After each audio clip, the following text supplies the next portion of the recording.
অৱশেষত SP অফিচলৈ যাবলগীয়া হ'ল।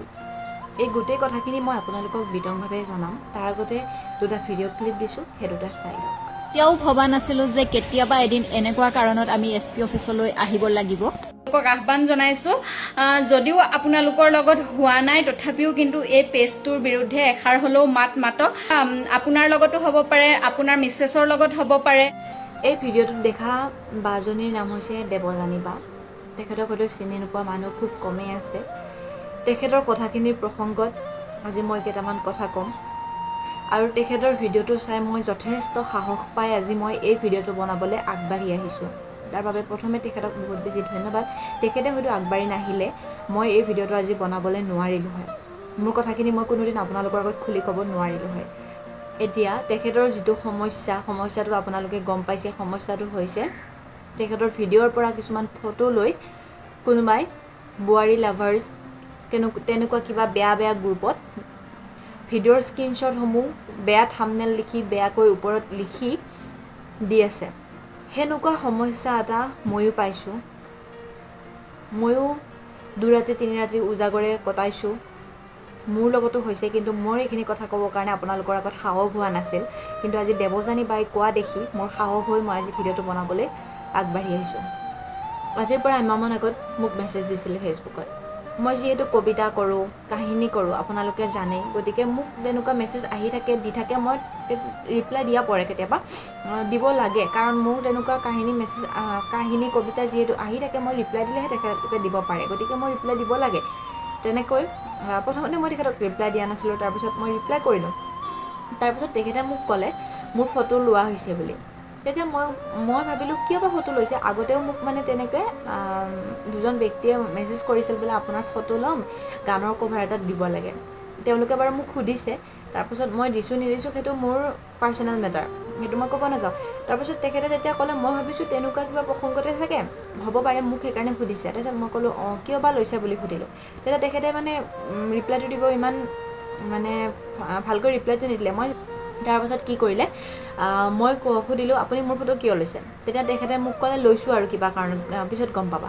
তেতিয়া মই ক'লোঁ বোলো মোৰ ফটো লৈছে আৰু মোৰ ফটো কিয় লৈছে মোক যদি নকয় কেনেকৈ হ'ব, মই জানিব লাগিব ন মোৰ ফটোটো কিয় লৈছে আপুনি। তেতিয়া মোক তেখেতে এনচাৰটো নিদিলে। তাৰপিছত ক'লে ৱেইট গম পাবা, মানে ফটো বনাই আছোঁ, কিবা কৰি আছোঁ, ভাইৰেল কৰি আছোঁ, এইবোৰ ক'ব ধৰিলে। তাৰপিছত তেখেতে ক'লে বোলে হেৰি কি বুলি কয়, ভাইৰেল কৰি আছোঁ। তেতিয়াতো মোৰ বহুত বেছি ভয় লাগি গ'ল।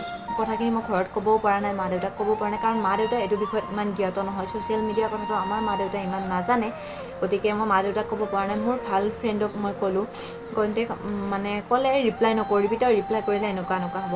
ঠিক আছে, মই ৰিপ্লাই কৰা বন্ধ কৰিলোঁ। কিন্তু ৰিপ্লাই কৰা বন্ধ কৰি দিলে জানো সমস্যাটোৰ সমাধান হ'ব?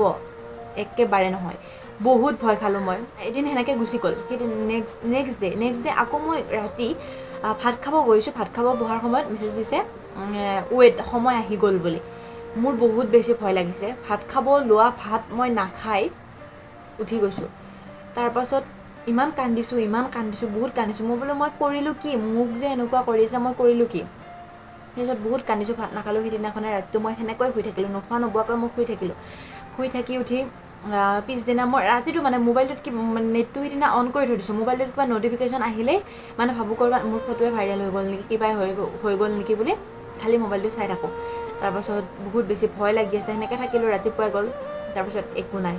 তাৰপাছত মই একো নাই কাৰণে সিদিনা শান্তিত থাকিলোঁ। তাৰপিছত মই ভাবি আছোঁ মই আইনৰ কাষ চাপিম, কিন্তু মোৰ সিমানখিনি সাহস নহ'ল। মই আপোনালোকৰ আগত ভিডিঅ' আকাৰেও জনাম বুলি ভাবিছিলোঁ, কিন্তু মোৰ সিমানখিনি সাহস নহ'ল, আৰু যিটোৰ কাৰণে এনেকুৱা ক্ৰিমিনেলবোৰে বহুত বেছি লাই পায়। তাৰপাছত তেনেকৈ গ'ল। তাৰপাছত মোক আকৌ মেছেজ দিছে বোলে ৱেইট সময় আহি গ'ল। তাৰপাছত মই গুৰুত্ব নিদিলোঁ, একদমেই মেছেজ চিন নকৰি মই ভয়তে মানুহজনক ব্লক কৰি দিলোঁ, আনফ্ৰেণ্ড কৰি দিলোঁ। তাৰপাছত কথাখিনি যদিও সিমানতে এইখিনি কথা সমাপ্ত হ'ল, কিন্তু সিমানতে সমাপ্ত নহ'ল।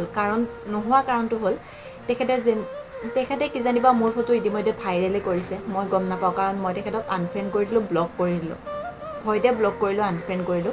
তাতকৈ ওপৰত কৰিবৰ কাৰণে মোৰ সাহস নহ'ল। মই ভাবিছিলোঁ এটা ফেচবুকত লিখিম। তাৰপিছত ভাবিলোঁ মই লিখি জানো কিবা হ'ব, কিজানি সি এইটো ফেক একাউণ্টে চলাই আছে, হয়নে নাই। সেইকাৰণে লিখি জানো কিবা হ'ব বুলি মই নিলিখি ভিডিঅ' আকাৰে আপোনালোকক জনাম বুলি ভাবিছিলোঁ, কিন্তু মোৰ সাহস হোৱা নাছিল। যোৱাকালি দেৱযানী বাৰ এই ভিডিঅ'টো মই দেখি বহুত বেছি সাহস পালোঁ। মই ভাবিলোঁ বাক যদি মই এনেকৈ হেল্প কৰিব পাৰোঁ, বাৰ ঘৰ যিহেতু গোলাঘাটত থাকে, মই থাকোঁ গুৱাহাটীত, ইয়াৰ পৰা গোলাঘাটলৈ যোৱাটো মোৰ একেবাৰে অসম্ভৱ হৈ যায়। গতিকে মই যদি ভিডিঅ' আকাৰে বাক হেল্প কৰিব পাৰোঁ, বাক হেল্প কৰা মানে মোৰো নিজৰ হেল্প, আনৰো হেল্প হ'ব।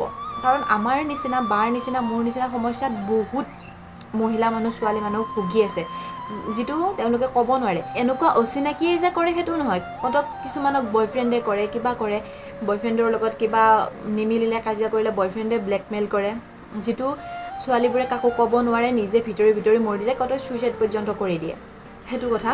গতিকে মই ভাবিলোঁ দেৱযানী বাই যিহেতু এইটো এটা ভাল ষ্টেপ লৈছে, ষ্টেপটো লওঁতে মই যদি বাৰ এইটো অলপ অংশীদাৰ হ'ব পাৰোঁ, মই নিজকে ধন্য মানিম। কাৰণ মই নিজেও এইটো ভুগি পাইছোঁ, কেনেকুৱা লাগে মই বহুত ভালকৈ অনুভৱ কৰোঁ, বহুত ভালকৈ ভুগি পাইছোঁ। মই বহুত ভাত নোখোৱাই কান্দি কাটি সময় কটাইছোঁ, য'ত মই মোৰ মা দেউতাকে ক'ব পৰা নাই। আজিলৈকে মোৰ মা দেউতাই এইটো কথা নাজানে। আজিৰ ভিডিঅ'টো চালেহে মোৰ মা দেউতাই গম পাব যে মোৰ লগতো এনেকুৱা হৈছে। ক'বৰ কাৰণে মোৰ সাহস হোৱা নাছিল, কিন্তু বা ওলাই অহা দেখা পাই সাহস পাই মই আজি কথাখিনি কৈছোঁ। আৰু মই ভাবোঁ মোৰ নিচিনা বহুত ছোৱালী আছে যিসকলে ভয়ত ক'ব পৰা নাই বা ওলাই আহিব পৰা নাই। আজি মই তেওঁলোকক কৈছোঁ ভয় কৰিব নালাগে, ওলাই আহক। আমি যদি একগোট হওঁ, আমি যদি ওলাই আহোঁ, তেতিয়াহে এনেকুৱা ক্ৰিমিনেলবোৰ নোহোৱা হ'ব। আৰু বাই কোৱা কথা এটা মই কওঁ, পুলিচক বায়ে এজাহাৰ দিছে, এজাহাৰত কৈছে যে পেজকেইটা বন্ধ কৰি দিলেই সমস্যাৰ সমাধান নহয়। মেইনটো হৈছে ক্ৰিমিনেলে ক্ৰাইম কৰিবৰ কাৰণে আন এটা ৰাস্তা উলিয়াই ল'ব, নতুনকৈ পেজ ক্ৰিয়েট কৰিব, নতুনকৈ পেজ ক্ৰিয়েট কৰি আকৌ ফটো আপলোড কৰিব। তেওঁলোকৰ কাৰণে সেইটো একদম ডাঙৰ কথা নহয়। গতিকে একদম পুলিয়ে পোখাই উঘালিব লাগিব, পুলিয়ে পোখাই উঘালা বুলি যে কয়, সেইটো কৰিব লাগিব। তেওঁলোকক একদম গুৰিৰ পৰা উঘালি পেলাব লাগিব, তেতিয়াহে ক্ৰাইমটো নোহোৱা হ'ব। এই সমস্যাটো মাইকী মানুহৰ ক্ষেত্ৰত বৰ্তমান সময়ত বেছি হৈ গৈছে মানে। আৰু কিছুমানে কয় ব্লক কৰি দিলে সমস্যাৰ সমাধান কেতিয়াও নহয়।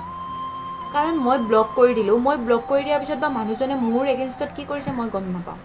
মই এই ল'ৰাজনক ব্লক কৰি দিলোঁ, সেই ল'ৰাজনে মোৰ ফটো চাগে বনাই ক'ত ভাইৰেল কৰিছে, কি কৰিছে মই আজিলৈকে গম পোৱা নাই। যেতিয়া মই দেখিম সিদিনাহে গম পাম। আৰু এতিয়া যদি মোৰ ফটো ক'ৰবাত দিছেও, যিখিনি মানুহে দেখিছে সেই মানুহখিনিয়ে মোক বেয়া বুলি ক'ব, মই বেয়া বুলি ভাবিব। সেইটো ইফালে মোৰ বনোৱাই ফটো হওক, কিবা হওক, মানুহে গম নাপায়। আৰু বহুত মানুহে কয় এইবিলাক কৰিবই নালাগে, যদি মই ফেচবুকটো নকৰোঁ, মোৰ ফটো নাপালে হয়। সেইটোতো কথা নহয়। মই কিয় ফেচবুক নকৰিম? ছ'চিয়েল মিডিয়া প্লেটফৰ্মখন কি আমাৰ কাৰণেতো, মই কিয় নকৰিম? ল'ৰা মানুহে কৰিব পাৰে, মই কিয় কৰিব নোৱাৰোঁ? ময়ো কৰিব পাৰিম, কিন্তু আমাক লৈ মানে ক্ৰাইমবোৰ কিয় কৰে? ময়ো কৰিব পাৰিম, কিয় কৰিব নোৱাৰিম? মোৰ ছ'চিয়েল মিডিয়াৰ পৰা মই এইটো মোৰ এটা প্ৰফেশ্যন হিচাপে লৈছোঁ। মই ভিডিঅ' বনাওঁ, মই ব্লগ বনাওঁ, মই কাহিনী কবিতা কৰোঁ, মই কৰিবই লাগিব। মোৰ এইটো প্ৰফেশ্যন হিচাপে মই লৈছোঁ, মই কৰিবই লাগিব। কাৰোবাৰ ভয়ত মই নকৰাকৈ নাথাকোঁ। যিয়ে ক্ৰাইম কৰিছে, ক্ৰিমিনেলে ভয় কৰক, মই কিয় ভয় কৰিম? সেইটো কথা। আৰু মানুহে কয় ব্লক কৰি দিয়া সমস্যাটো সমাধান, একদম ব্লক কৰি দিলে সমস্যাৰ সমাধান নহয়। মেছেঞ্জাৰটো খুলিব নোৱাৰি, ইমান বেয়া বেয়া মেছেজ আহে। তেওঁলোকো কিন্তু এটা ক্ৰিমিনেল। ফ্ৰেণ্ড ৰিকুৱেষ্টটো একচেপ্ট কৰাৰ লগে লগে ইমান বেয়া বেয়া মেছেজ আহে, সেইবোৰো কিন্তু ক্ৰিমিনেল। আৰু ৰিপ্লাই নিদিলে ক'ব অহংকাৰী, অমুক তমুক তমুক তমুক, সেইবোৰো ক্ৰিমিনেল। সেইটোও মনত ৰাখিব।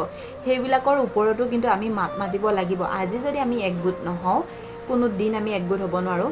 দেৱযানী বাই ভাল পদক্ষেপ এটা লৈছে, এই পদক্ষেপটো লওঁতে আমিও আগবাঢ়ি যাব লাগে, আমিও তেখেতক হেল্প কৰিব লাগে।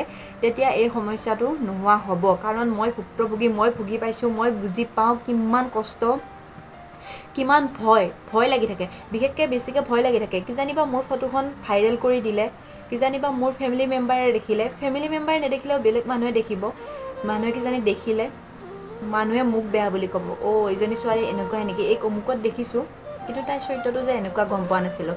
মানুহজনে কিন্তু এইটো বুজি নাপায় যে ফটোখন মই ভাইৰেল কৰা নাই, বেলেগে কৰিছে। মই এতিয়া ভিডিঅ' কৰি আছোঁ, ইয়াতে মোৰ মুখৰ এক্সপ্ৰেশ্যন কিবা কিবি বেলেগ হৈ যাব পাৰে। সেই মুখৰ এক্সপ্ৰেশ্যনৰ ফটোটো নি ফালে যদি বেয়া ঠাইত ইউজ কৰে, মানুহেতো ভাবিব মই তেনেকৈ ফটো উঠি দিয়া বুলি। কিন্তু মই ভিডিঅ'ত বেলেগ বেলেগ এক্সপ্ৰেশ্যন হ'ব পাৰে মুখখনত। সেই এক্সপ্ৰেশ্যনৰ ফটোটো নি বেয়াকৈ ওপৰত লিখি ফটোখন দি দিলে মানুহজনে ময়ে বুলি ভাবিব, ময়ে কৰা বুলি ভাবিব, কিন্তু সেইটো যে বেলেগে কৰিছে মানুহে ভাবি নাপায়। গতিকে এইবিলাক ক্ৰাইম হোৱাৰ আমি এগেইনষ্টত মাত মাতিব লাগিব। মনে মনে থাকিলে সকলোৱে লাই পাব, সুবিধা পাব।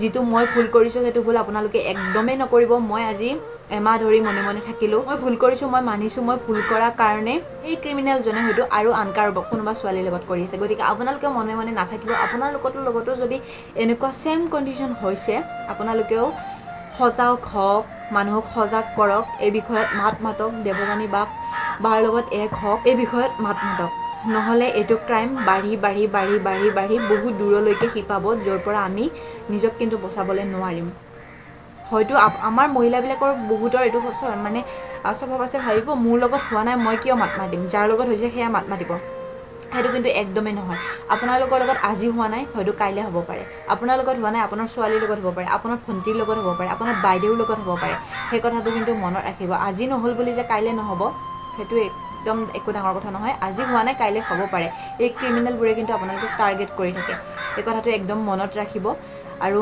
নিজৰ নহ'ল বুলি মাত নামাতাকৈ নাথাকিব আজি আপোনাৰ হোৱা নাই কাইলৈ আপোনাৰ হ'ব সেই কথাটো মনত ৰাখিব মনত ৰাখি মাত মাতক এই ক্ৰাইমবোৰ নোহোৱা কৰাৰ ক্ষেত্ৰত দেৱযানী বাক সহায় কৰক আমি সকলোৱে একগোট হৈ এই ক্ৰাইমবোৰ নোহোৱা কৰিব লাগিব আৰু দেৱযানী বাই যদি মোৰ ভিডিঅ'টো চাই আছে আপুনি বহুত ভাল পদক্ষেপ গ্ৰহণ কৰিছে মই আপোনাৰ লগত 100% আছোঁ মই গোলাঘাট যাব নোৱাৰোঁ গতিকে ইয়াৰ পৰা আপোনাক ভিডিঅ'টো বনাই সহযোগ কৰিছোঁ আৰু মোৰ লগত যিখিনি হ'ল তাৰ অভিজ্ঞতাটোও মই শ্বেয়াৰ কৰিছোঁ গতিকে আপোনালোকৰ লগতো যদি হৈছে আপোনালোকেও ইয়াৰ ক্ষেত্ৰত মাত মাতক আৰু এই ক্ৰাইমবোৰ নোহোৱা কৰাৰ ক্ষেত্ৰত হাত উজান দিয়ক ধন্যবাদ